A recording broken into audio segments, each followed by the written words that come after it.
When someone does some work for you, it's important to be clear what their employment status is. This means deciding whether they're employed or self-employed. If they're employed, you'll probably have to register with HMRC as an employer and operate PAYE. You'll need to get a worker's employment status right. If you don't, you'll have to pay any tax and national insurance contributions you owe, and you might have to pay a penalty. So how do you decide if someone's employed or self-employed? Well, first of all, it's not something you can just choose. It depends on the facts. It's the way that things are actually arranged between you and the worker that really matters. Most of the time it's pretty straightforward. Here's a couple of examples. Clara works in a shop. She's paid £7 an hour to work 9 till 5, and she can earn extra by doing overtime.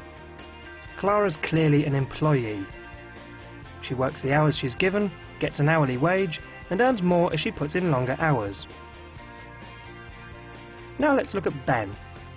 He's a digger driver and has been engaged by a building firm to dig foundations for a new house. They agree a fixed price, and Ben does the job using his own machinery.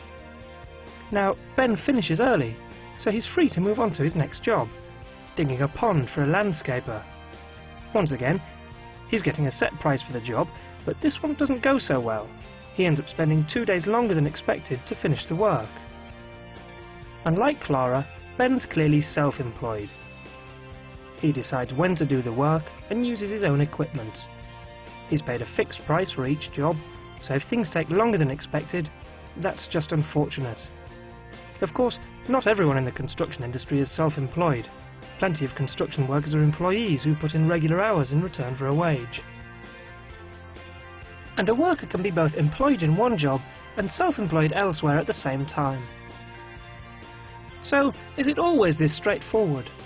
Well, sometimes things can be a bit less clear. Don't worry though, because there's help available from HMRC if you need it. It's important to know whether workers you take on are your employees. It's often clear-cut. Someone working fixed hours for a regular wage is normally an employee, but it's all down to the arrangement between you and the worker.